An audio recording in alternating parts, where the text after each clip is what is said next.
Students, हम यहां से स्टार्ट कर रहे हैं कैपेसिटेंस, और इसे इलेक्ट्रोस्टैटिक 2 भी कहा जाता है।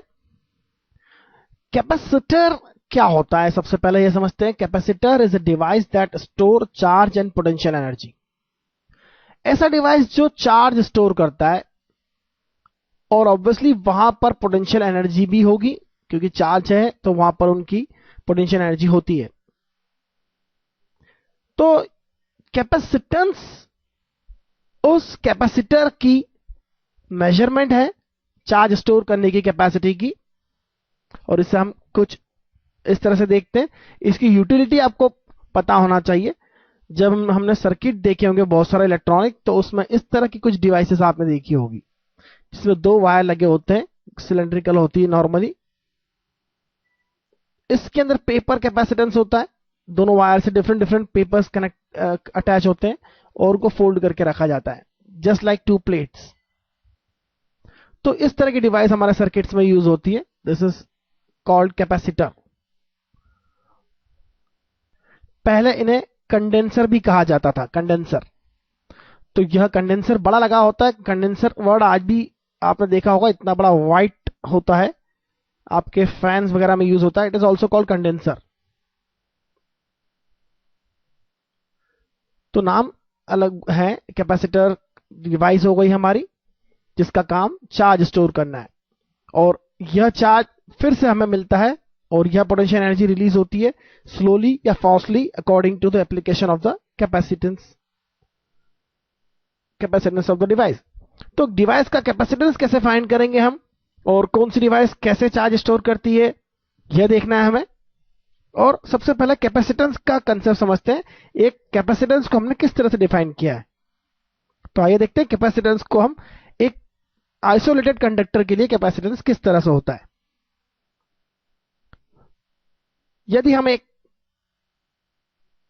बर्तन लेते हैं, उस बर्तन में हम वाटर या ऐसा कोई लिक्विड फिल करते हैं, तो जैसे जैसे आप वाटर की क्वांटिटी सपोज क्यू फिल करेंगे, लिक्विड लेवल राइज होता जाएगा।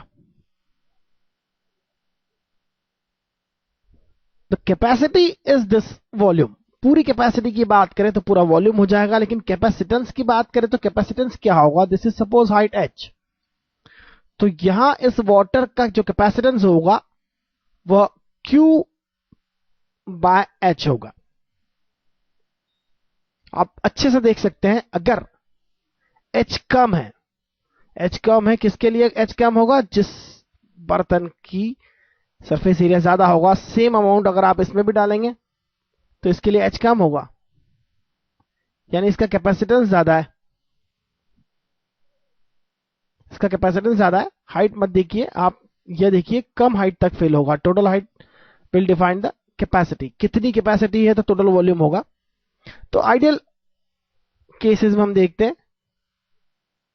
तो आइए आगे देखते हैं हम। तो हम देखते हैं कैपेसिटेंस ऑफ आइसोलेटेड कंडक्टर। अगर हमारे पास कोई कंडक्टर है, सपोज किसी भी शेप का कोई कंडक्टर है, उस पे चार्ज Q प्रोवाइड किया जाए तो क्या होगा। चार्ज Q प्रोवाइड किया जाए तो उसका वोल्टेज V होगा। ऑब्वियसली ये इंक्रीज होगा वोल्टेज। अगर आपने उस पर चार्ज इनपुट किया है तो वोल्टेज इंक्रीज होगा। तो साफ देख सकते हैं यहां जो वोल्टेज इंड्यूस हो रहा है वह चार्ज के प्रोपोर्शनल है। तो कैपेसिटेंस जो डिफाइन है कुछ इस तरह से। Capacitance is defined as charge per volt. तो कैपेसिटेंस जो हो जाएगा Q, that is the charge given या charge hold by the conductor divide by the voltage. So this is the capacitance. Unit क्या हो जाएगी कैपेसिटेंस की, C की यूनिट क्या होगी, this is coulomb by volt, and that is equal to, coulomb by volt को हम कहते हैं फैराड। कैपेसिटेंस की यूनिट होती है, unit of C that is capacitance is equal to farad, जिसे हम कहते हैं कैपिटल F। कई बार कैपिटल F भी कहा जाता है इसे, इनफैक्ट कैपिटल F ही कहा जाता है। और यहां F के बजाय mu F that is microfarad, this is called mu F microfarad, 10⁻⁻⁶ farad और से माइक्रोफैराड या picofarad, that is small p into f, that is 10⁻⁻12, that is picofarad. तो ये छोटी यूनिट्स है, ये यूज होती है। फैराड तो बहुत बड़ी यूनिट हो जाती है नॉर्मली। तो आपको ऐसी डिवाइस चाहिए जो चार्ज स्टोर करती है, लेकिन आप उस पर चार्ज स्टोर कराने की एक लिमिट ही देखेंगे, क्योंकि आप चार्ज देते जाएंगे तो उस पर पोटेंशियल इंक्रीज होता जाएगा। एक टाइम ऐसा आ जाएगा पोटेंशियल बहुत इंक्रीज हो जाएगा तो ब्रेकडाउन हो जाएगा। ब्रेकडाउन होगा मतलब आसपास की जो मीडियम है, एयर है, तो उस एयर वाले मीडियम में यह चार्ज फ्लो हो जाएगा, क्योंकि एकदम से ज्यादा वोल्टेज होने पर एयर भी कंडक्शन करने लग जाएगी। एयर के मॉलिक्यूल्स ब्रेकअप हो जाएंगे और इलेक्ट्रॉन्स और आयंस बनेंगे और वहां से करंट फ्लो हो जाएगा, क्योंकि चार्ज हमेशा हायर वोल्टेज से लोअर वोल्टेज की तरफ जाता है। इसलिए इलेक्ट्रिक ब्रेकडाउन होगा और जो भी मीडियम होगा उसमें से चार्ज फ्लो हो जाएगा और यहां से चार्ज खत्म हो जाएगा। तो आप एक लिमिट तक ही चार्ज इसको दे सकते हैं, उससे ज्यादा चार्ज नहीं दे सकते। तो हमें कुछ ऐसा करना चाहिए जिससे कैपेसिटेंस इंक्रीज हो। तो इसलिए हमें पता होना चाहिए फैक्टर्स अफेक्टिंग द कैपेसिटेंस। चलिए मैंने इसको चार्ज दे दिया Q। तो पहला फैक्टर मैं क्या देखता हूं? पहला फैक्टर यह देखता हूं कि इस पर चार्ज मैंने Q दिया, वोल्टेज हो गया V। इसके पास अगर मैंने एक दूसरा कंडक्टर लगा दिया तो क्या होगा? दूसरा कंडक्टर से क्या होगा? इस कंडक्टर पर नेगेटिव चार्ज इंड्यूस हो जाएगा और बैक साइड पर पॉजिटिव इंड्यूस हो जाएगा। तो इस कंडक्टर का इफेक्ट इसके पोटेंशियल पर क्या होगा? इस नेगेटिव के कारण यहां पर नेगेटिव पोटेंशियल होगा, इस पॉजिटिव के कारण यहां पॉजिटिव पोटेंशियल होगा, लेकिन यह पॉजिटिव दूर है या नेगेटिव पास है, इसलिए नेगेटिव का इफेक्ट इस पॉजिटिव के इफेक्ट से ज्यादा होगा यहां पर, और इस नेगेटिव के कारण यहां पर एक नेगेटिव हो जाएगा, इस पॉजिटिव का से थोड़ा ज्यादा नेगेटिव होगा। तो ओवरऑल इसके कारण यहां जो पोटेंशियल इंड्यूस होगा वो नेगेटिव होगा, तो इसका पोटेंशियल थोड़ा सा V से कम हो जाएगा। तो इसकी प्रेजेंस के कारण इसका पोटेंशियल रिड्यूस हो जाएगा। तो हम यहां लिखेंगे presence of other conductor near to charged conductor. That is very simple. दूसरी चीज, अगर मैंने इसे ग्राउंड कर दिया, अगर मैंने इसे ग्राउंडेड कर दिया तो क्या होगा? ग्राउंड करने से यह पॉजिटिव ग्राउंड में चले जाएगा, तो यहां कोई चार्ज नहीं बचेगा, यह चार्ज खत्म हो जाएगा, यह चार्ज खत्म हो जाएगा, यह चार्ज खत्म हो जाएगा। तो इस पॉजिटिव के जाने से सिर्फ नेगेटिव बचेगा यहां पर, और इसका पोटेंशियल अब ज्यादा नेगेटिव हो जाएगा, क्योंकि यह पॉजिटिव वाला इफेक्ट जो था वो खत्म हो गया था, अब और कम हो जाएगा पोटेंशियल। तो keeping a grounded conductor near to a charge conductor. तो चार्ज कंडक्टर के पास अगर हम ग्राउंडेड कंडक्टर रखें तो इसकी कैपेसिटी और बढ़ जाएगी, क्योंकि हम चार्ज जितना दे रहे हैं तो इसका वोल्टेज उतना इंक्रीज नहीं होगा जितना होना चाहिए। तो यह एक प्रकार से हम डिवाइस बना रहे हैं। अभी हम सिर्फ एक आइसोलेटेड कंडक्टर की बात कर रहे थे, उसकी कैपेसिटी थी C⁻V, उसका कैपेसिटेंस था C⁻V।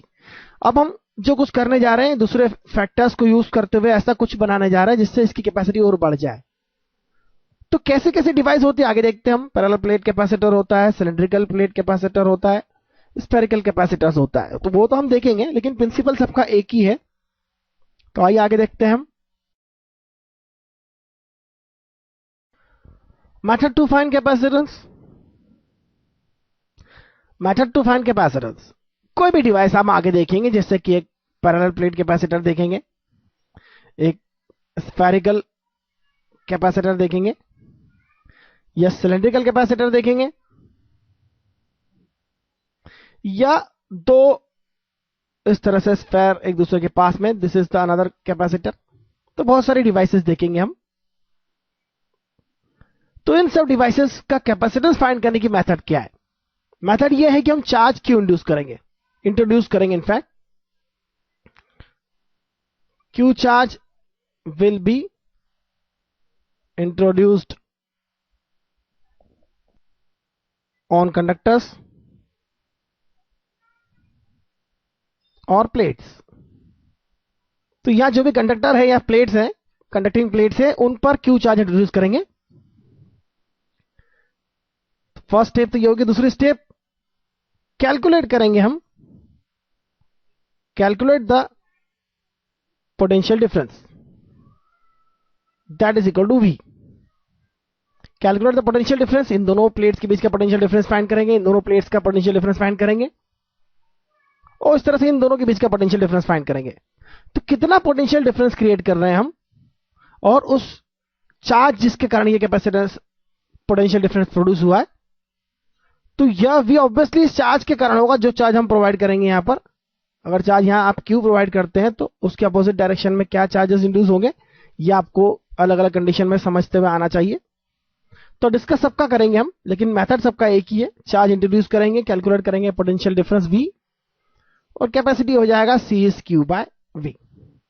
यहां से V कैंसिल हो जाएगा। V की जो टर्म्स होगी, V में जो Q की टर्म्स होगी वो Q कैंसिल हो जाएगा इनफैक्ट। तो अल्टीमेटली यह केवल डिवाइस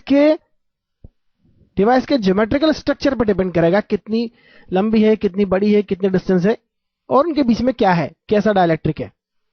तो हम देखते हैं आगे एग्जांपल्स कैसे फाइंड करते हैं, इस मेथड को कैसे यूज करते हैं। तो मेथड आपने देख ली, इसको यूज करते हैं अब हम देख रहे हैं capacitance of a spherical conductor. यह एक कंडक्टर है, कैपेसिटर नहीं, कैपेसिटर एक डिवाइस है, यह सिर्फ एक कंडक्टर है।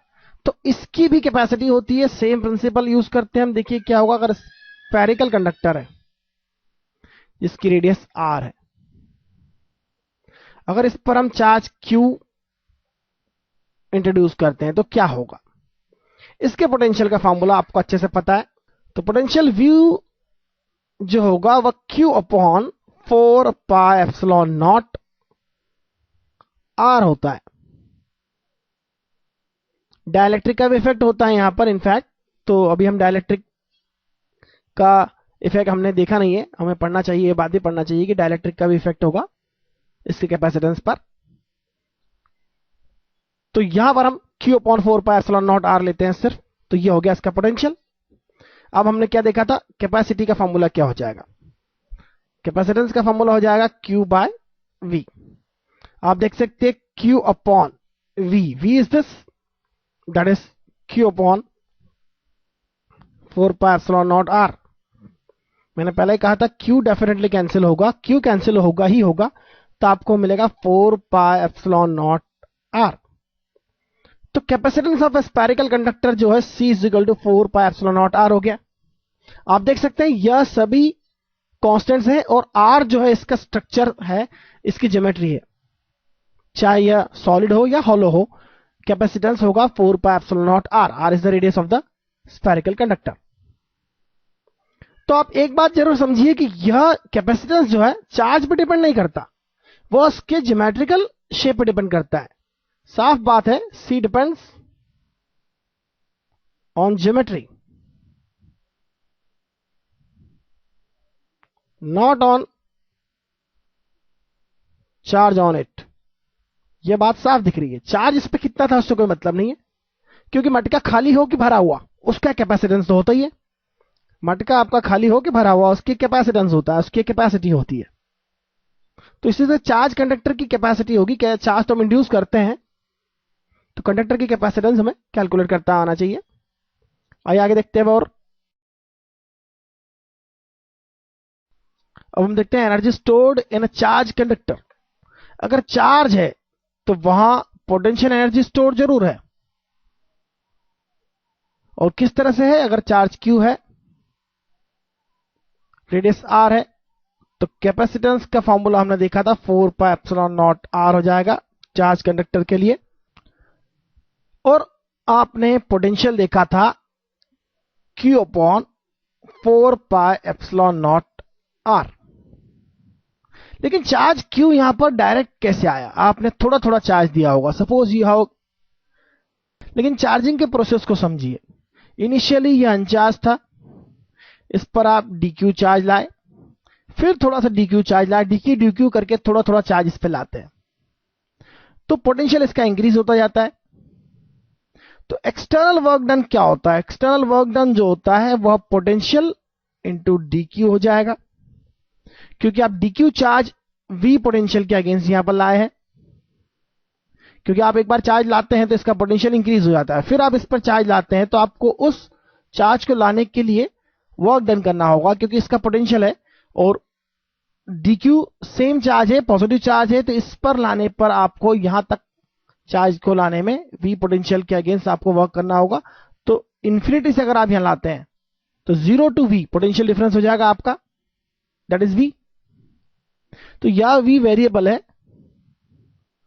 तो आपको क्या करना होगा? आपको इंटीग्रेशन करना पड़ेगा टोटल वर्क डन फाइंड करने के लिए। जो वर्क एक्सटर्नल है वही चेंज इन पोटेंशियल एनर्जी होता है, that is the stored energy, क्योंकि इनिशियल पोटेंशियल एनर्जी 0 था। तो यह वर्क एक्सटर्नल है आपका इंटीग्रेशन dW। तो कहां से कहां तक? 0 से लेकर Q चार्ज तक। और V की वैल्यू आप क्या लिखेंगे? V की वैल्यू हो जाएगी Q upon 4 pi epsilon naught R into DQ। Final charge को आप कैपिटल Q ले सकते हैं, स्मॉल q भी ले सकते हैं, तो मैं स्मॉल q ही ले रहा हूं यहां पर। तो देखिए, आप V की वैल्यू यहां से सब्स्टिट्यूट कर दी, du है तो du को V dq लिखा, V की वैल्यू यहां सब्स्टिट्यूट कर दी। इसका इंटीग्रेशन बड़ा आसान है, वर्क एक्सटर्नल जो है वही पोटेंशियल एनर्जी में स्टोर होगा, यह हो जाएगा Q dq, that is Q square by 2। This is suppose Q not final charge, so it is Q naught square divided by 4 pi epsilon naught R also 2, Q naught square by 2 हो जाएगा limit substitute करने के बाद। Q dq हो जाएगा Q square by 2, limit substitute करेंगे तो Q naught square by 2 हो जाएगा। यह तो C है तो सीधा सीधा फॉर्मूला हो जाएगा Q naught square by twice C। तो सीधी बात है, पोटेंशियल एनर्जी जो स्टोर पोटेंशियल एनर्जी के फॉर्मूला आप देखेंगे, that is equal to Q naught square upon 2C। और हमने पहले ही देखा है कि C की वैल्यू क्या होगी? C की वैल्यू होगी Q not upon V। V is the final potential suppose. तो C की वैल्यू सब्स्टिट्यूट करिए आप यहां पर Q नॉट बाय V, तो आपको फॉर्मूला मिलेगा Q not into V, half Q not into V। या फिर आप V की वैल्यू सब्स्टिट्यूट कर दीजिए, Q नॉट की वैल्यू सब्स्टिट्यूट कर दीजिए CV। Q नॉट की वैल्यू यहां से लिख सकते हैं CV, Q नॉट को आप लिख सकते हैं C इंटू V। इसी फॉर्मूले को बार बार यूज करिए तो क्या होगा? Q नॉट वैल्यू हो जाएगा CV, CV यहां सब्स्टिट्यूट कर दीजिए तो ये हो जाएगा CV स्क्वायर बाय 2। तो in terms of potential capacitance, in terms of potential charge, in terms of charge and capacitance, आप तीनों अलग अलग पेयर्स हैं और इनकी टर्म में पोटेंशियल एनर्जी को लिख सकते हैं। यहां पर इस फॉर्मूले का आप बार बार यूज कर सकते हैं, इस फॉर्मूले का आप बार बार यूज कर सकते हैं। तो एनर्जी स्टोर निकाल लिया आपने यहां पर। आइए आगे देखते हैं हम एनर्जी स्टोर के लिए, हम आगे भी देखेंगे सिंपल कैपेसिटर के लिए भी यही फॉर्मूला होता है। रिडिस्ट्रीब्यूशन ऑफ चार्ज पहले भी हमने देखा था, अगर हमारे पास डिफरेंट रेडियस R1 और R2 के स्फीयर्स हैं तो इनकी कैपेसिटेंस डिफरेंट डिफरेंट होगी। सपोज हम इन पर चार्ज Q1 और Q2 देखते हैं, तो क्या होगा यदि हम इन्हें कनेक्ट कर दें कंडक्टिंग वायर से, एक दूसरे से काफी दूर रही है। और इलेक्ट्रोस्टैटिक्स में इससे इंपॉर्टेंट कोई बात नहीं हो सकती कि पोटेंशियल डिफरेंस के कारण चार्ज फ्लो होता है। तो सीधी बात है, आपको यहां पोटेंशियल फाइंड करना चाहिए। What is potential? Potential is Q1 upon 4 pi epsilon naught R1. What is V2? Potential on the other conductor is Q2 upon 4 pi epsilon naught R2. तो अब अगर मैं दो कंडीशन देखता हूं, सीधी सी बात, if V1 is equal to V2, अगर potential equal है तो delta V, that is suppose V1 minus V2 is 0. Potential difference अगर 0 है तो चार्ज फ्लो नहीं होगा, no charge will flow, that simple. If V1 is not equal to V2, अगर potential difference है, यानी V1 V2 इक्वल नहीं है तो पोटेंशियल डिफरेंस है, that means PD, that means delta V is not equal to 0. तो redistribution of charge होगा. Redistribution होगा तो क्या होगा, रीडिस्ट्रीब्यूशन होने पर क्या होगा, चार्ज सपोज Q1 डैश हो जाता है, रेडियस R1 है, और यहां हो जाएगा R2 रेडियस, चार्ज हो जाएगा Q2 डैश. तो दो इक्वेशन बड़ी क्लियर है. पहली equation Q1 plus Q2, that is initial charge will be equal to final charge. Initial charge जो था सिस्टम पर Q1 plus Q2, final charge Q1 dash plus Q2 dash के equal होगा. पहली इक्वेशन पक्की है, बड़ी आसानी से समझना. हो सकता है कि Q2 माइनस हो सकता है कि Q1 प्लस हो, तो प्लस में से माइनस सब्ट्रैक्ट कर दीजिए, अलजेब्रिकली आपको ऐड करना है. और दूसरी बात, जब फाइनली चार्ज रीडिस्ट्रीब्यूट हो जाएगा तो final potential will be equal. Finally potential will be equal. That means दूसरी इक्वेशन, यहां potential V1 dash will be equal to V2 dash will be equal to suppose V.